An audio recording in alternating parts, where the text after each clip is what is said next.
Estamos no ano 5.785 desde a criação do homem no Jardim do Éden, no Jardim do Éden, onde Adão e Rava foram criados. Nós temos aqui no nosso canal estudos semanais das leituras de porções diárias de Torá que são feitos exclusivamente para você, com muito carinho, muito amor. E se você está aqui pela primeira vez, muito bem-vindo e muito obrigada pela tua companhia. E eu te faço um convite, fica comigo até o finalzinho desse vídeo. E daí lá no finalzinho, se você gostou, se falou teu coração, se algo mexeu aí no teu coração e você foi movido, então vai lá, se inscreva no canal, curta, compartilha, comenta, enfim, tire de bom, de proveito para a tua vida espiritual e que ela possa, tua vida espiritual ser elevada e elevada mais pertinho da presença do Eterno, nosso Criador. Você que já é inscrito, muito obrigada pela tua companhia, porque você está comigo aqui todos os dias, ouvindo, assistindo as leituras das porções que são feitas aqui diárias de Torá, feitas exclusivamente com muito carinho, muito amor a todos vocês. Então, assim, receba o meu carinho, meu beijo, meu abraço, meu carinho a todos vocês, que o Eterno te abençoe, te cubra com muitas brahotes, né? Hoje nós estamos aqui no segundo dia da nossa semana,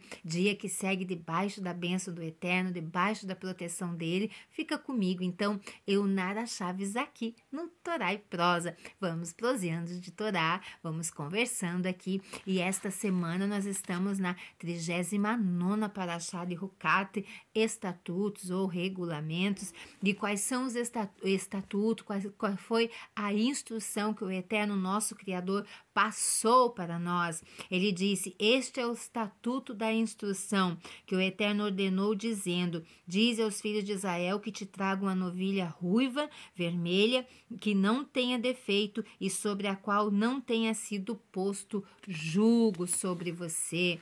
Então hoje nós vamos falar na segunda porção aqui, segunda aliá da nossa Parashá, sobre as leis, sobre as instruções da novilha vermelha, da novilha ruiva. A primeiro de Nissan de 2449, o último dia da inauguração do Mishkan, do tabernáculo, o Eterno revelou a Moshe as instruções referentes às pessoas impuras que são enviadas para fora do acampamento. Toda aquela pessoa que ela estivesse numa situação de impureza, ela não podia ficar dentro do acampamento. Quando ela se encontrava ali, até ela ser purificada, ela tinha que ficar afastada do acampamento, ou seja, fora do acampamento. E também as instruções de pureza dos Kohanins, dos sacerdotes.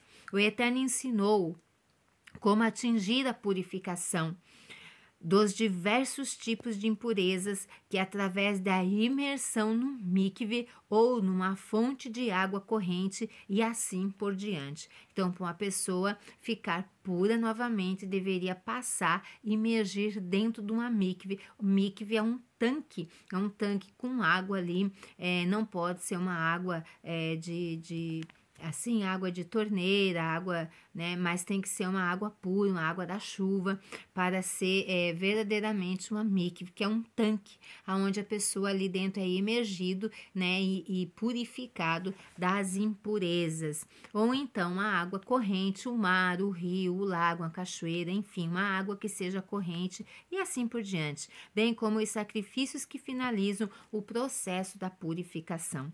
Quando Elohim ensinou a Moshe que um Yehudim se torna impuro, um tami, se tocar no corpo sem vida, Moshe questionou: como se purifica a si mesmo desta impureza então?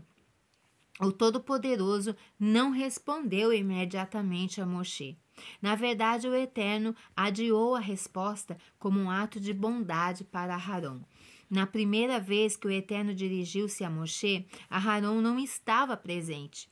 Por isso, ele esperou até que Aharon, que era o sumo sacerdote, o Kohen Gadol, né, irmão de Moshe, também estivesse presente. Então, ele proferiu essas instruções das leis, né, das instruções da vaca vermelha e a ambos, né, para os dois juntos, na verdade. Está aqui em Bamidbar, em Números, no capítulo 19, no versículo 1. onde começa aqui a narrativa dessa instrução. Isso tornará público o fato de que ele perdoara Arão por ter participado do pecado lá atrás, né, no bezerro de ouro. O Eterno retornou o assunto mais tarde naquele dia, explicando a Moshe e a Arão, então, como que deveria fazer depois que estivesse a pessoa se impurificado, como é que ele se tornaria uma pessoa pura novamente. E o Eterno, então, ele vai passar toda essa instrução para Moshe com Arão, os dois juntos.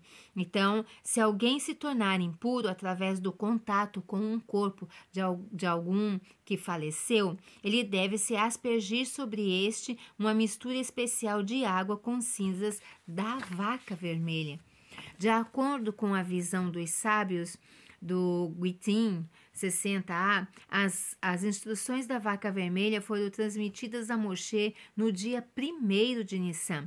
Então, por que a Torá coloca este assunto somente nesta paraxá agora, aqui já no livro de Bamidbar? Uma vez que Cora ridicularizou o processo de purificação dos Leviim, vê na paraxá passada, como nós assistimos lá de Cora, depois de terminar o relato da rebelião de Cora e suas consequências, né, que foi a terra se abrindo e engoliu eles vivos ali direto para o Sheol, para a sepultura, Sheol hebraico, sepultura, a Torá explica o fundamento das mitzvah, de que a purificação é alcançada através das cinzas da vaca vermelha. O Todo-Poderoso instruiu-nos nos detalhes dessa instrução da vaca vermelha. A vaca vermelha é adquirida com recurso do tesouro do templo sagrado, de um fundo que contém as doações anuais do meio shekel dos indivíduos judeus.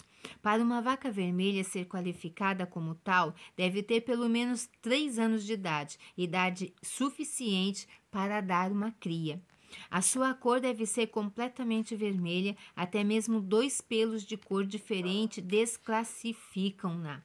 O animal também é desqualificado se alguma vez foi atacado a um jugo, mesmo se não realizou trabalho algum. Então aqui começam as instruções como que esta vaca vermelha deveria ser.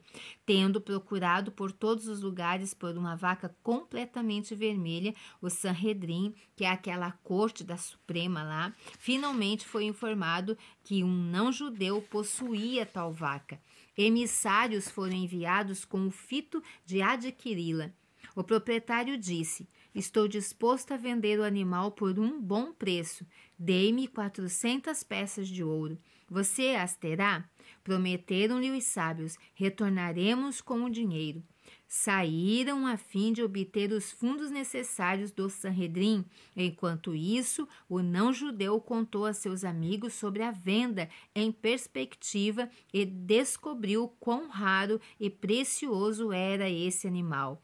Quando os delegados voltaram com a soma combinada, o gentil lhes disse: mudei de ideia, não venderei a minha vaca. Estamos dispostos a pagar um alto preço, replicaram os sábios. Quer mais 5 peças de ouro? Não a venderei, insistiu o não-judeu. Pegue-me mais 10 peças de ouro, ofereceram novamente. Vocês não a terão, repetiu. Pagaremos 20 peças extras de ouro, disseram. Fora de questão, replicou.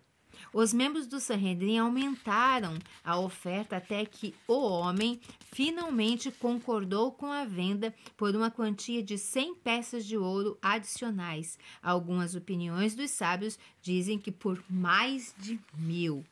Os sábios disseram-lhe que voltariam com a quantia total e apanhariam o animal no dia seguinte. Após partirem, o gentil disse a seu vizinho, rindo: sabe por que esses judeus insistirem em adquirir essa vaca tão especial? Necessitam dela para seus ritos religiosos, pois jamais foi atrelada a um jugo. Todavia, eu lhes aplicarei um pequeno truque.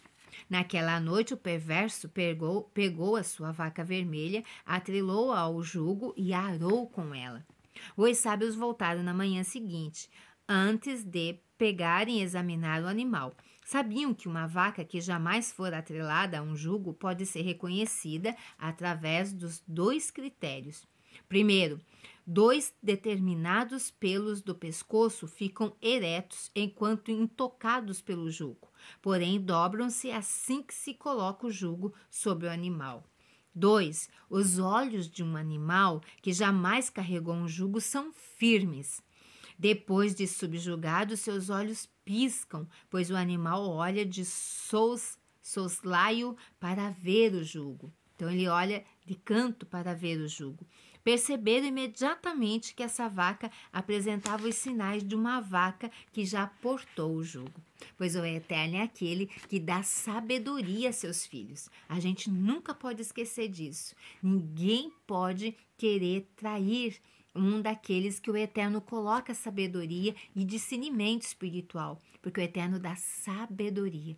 Essa sabedoria de que falo, ela não vem dos estudos, ela não vem do eu conheço, eu sei. Não, é uma sabedoria sobrenatural que o Eterno dá para aqueles que lhe é querido. Perceberam imediatamente que essa vaca apresentava os sinais de uma vaca que já portou o jugo. Fique com a vaca, disseram ao gentil. Não precisamos dela.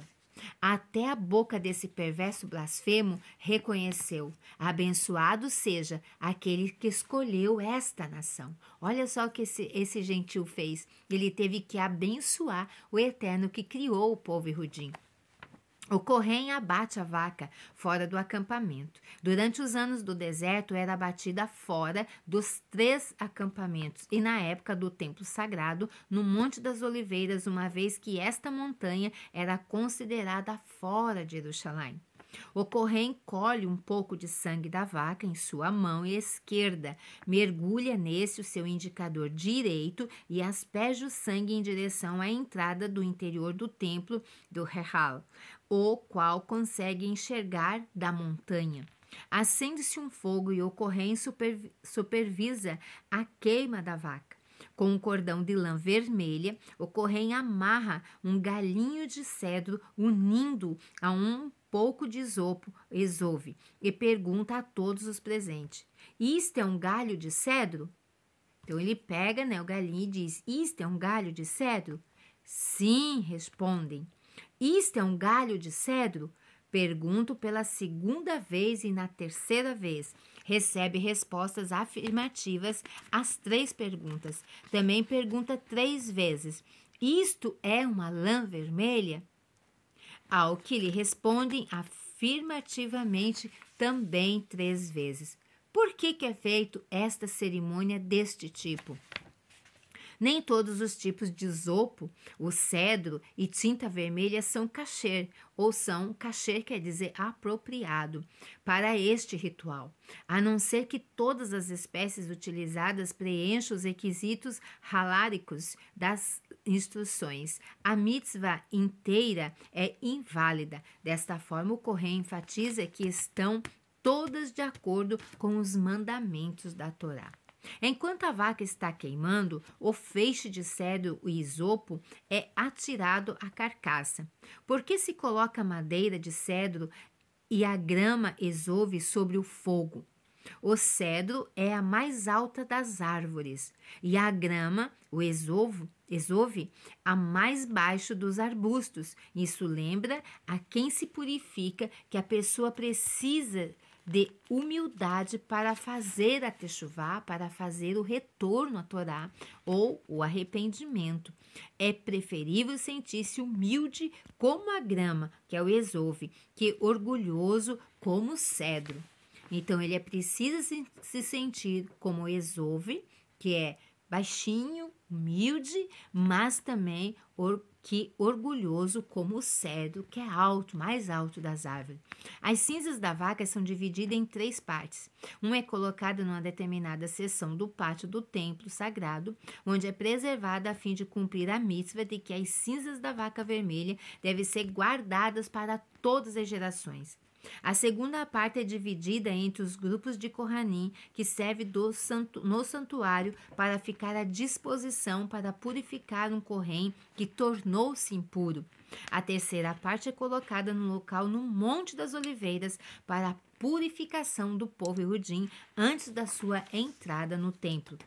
Quem quer que esteja envolvido na preparação das cinzas, por exemplo, a pessoa que queima a vaca, quem atira o feixe ao fogo, quem recolhe lenha, quem toca ou transporta as cinzas, torna-se impuro. As cinzas da vaca são misturadas à água fresca de uma fonte num recipiente. As águas com cinzas da vaca vermelha são aspergidas sobre o judeu, que está se purificando por alguém que está puro de impurezas advinda da morte. Ele asperge quem está se purificando do terceiro e sétimo dia da purificação individual. Além disso, durante o sétimo dia, a pessoa que está sendo purificada deve imergir também numa mikve, naquele tanque lá da imersão, a fim de consumar essa purificação. Até hoje, 9 vacas vermelhas foram queimadas. A primeira foi preparada por Elazar, filho de Aharon, sob a supervisão de Moshe, no segundo dia de Nissan do ano de 2449, desde a criação do Gan Eden, do homem no jardim do Éden. Moshe dirigiu seus pensamentos apropriados à mitzvah, pois Elazar não compreendia as suas razões. Uma bênção pairava sobre a porção das cinzas que Moshe separou para a purificação. Elas duravam até a época de Ezra, sobre a supervisão de Ezra. Segunda, a vaca vermelha foi queimada, uma terceira e quarta sob a orientação de Shimon Hatzadik, ou mais de 2 da época de Ohanã, o sumo sacerdote. Desde então até a destruição do segundo templo sagrado, mais 3 vacas foram queimadas. Hoje, nós, desde os anos 70 da era comum, nós não temos mais o templo de Jerusalém, ele foi destruído nos anos 70, foi queimado. Então, desde lá, não tem mais o sacrifício da vaca vermelha e também não tem mais a vaca vermelha para ser sacrificada. Então, nós temos muitos estudos ainda sobre isso que vai validar muito. Então, se você gostou, se você aprendeu, se foi edificante para a tua vida, curta, compartilha, comenta, deixa o teu comentário. Se você não é inscrito no canal, vai lá e se inscreva. Seja mais uma luz aí brilhando em meio às trevas. Que o Eterno te abençoe. Lehitraot. Até a próxima.